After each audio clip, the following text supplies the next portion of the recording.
ये है कि आज शाम से थम जाएगा देश भर में चुनावी शोर। ये लास्ट बार होगा अगले 5 सालों के लिए जब चुनावी शोर थमेगा, क्योंकि 1 जून को अंतिम चरण का मतदान है। अंतिम 7वां चरण। अंतिम चरण में वाराणसी से प्रधानमंत्री नरेंद्र मोदी मैदान में है। आम चुनावों की घोषणा के साथ ही 16 मार्च से देश भर में चुनावी शोर शुरू हो गया था, लेकिन आज शाम 5 बजे से प्रचार का शोर थम जाएगा, क्योंकि हर चरण के बाद लगता था कि अगले चरण की तैयारी के लिए जुट जाना है।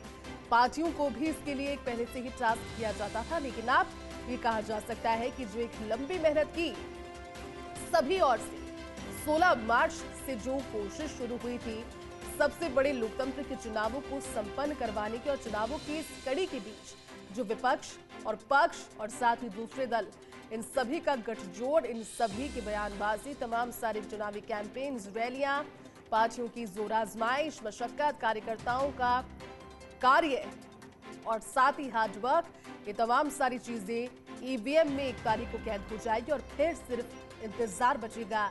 4 जून को देश को नई सरकार मिल जाएगी और अंतिम प्रचार का शोर समाप्त हो जाएगा। 8 राज्यों और केंद्र शासित प्रदेश की 57 सीटों के लिए मतदान होना है। तो देखिए, आज शाम से थम जाएगा देश भर में चुनावी शोर। अंतिम और 7वें चरण के प्रचार की बात हम कर रहे हैं। 1 जून को अंतिम चरण के मतदान है और इससे प्रधानमंत्री नरेंद्र मोदी की सीट भी जुड़ी है।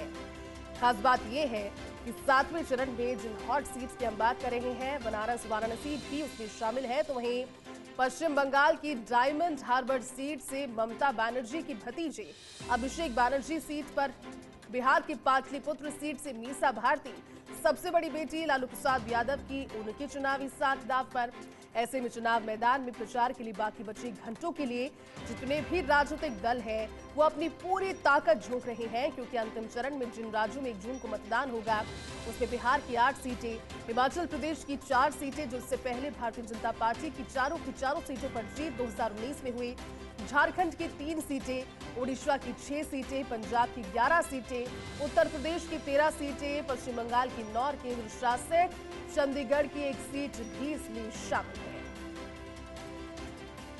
तो देखिए, कोशिश परीक्षा की घड़ी से पहले तक हर एक विद्यार्थी और इंसान के तौर पर अगर देखा जाए तो जिंदगी की सबसे बड़ी परीक्षा, देश के भविष्य को चुनने की परीक्षा, लोकतंत्र के इस बड़े उत्सव में सभी ने अपनी भागीदारी निभाई।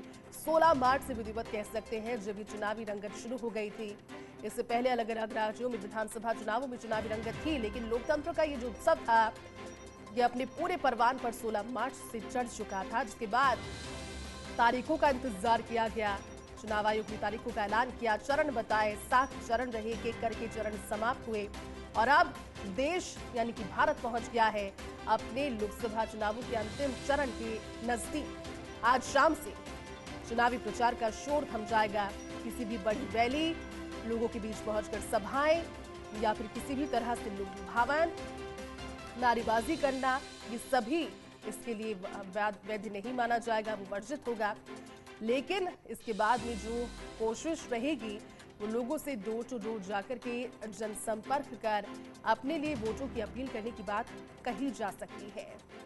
8 राज्यों की 58 सीटों पर 1 जून को यानी कि जून की पहली तारीख को मतदान होना है और उसके बाद सिर्फ और सिर्फ कुछ अगले घंटों का इंतजार, देश को मिलेगी अपनी नई सरकार।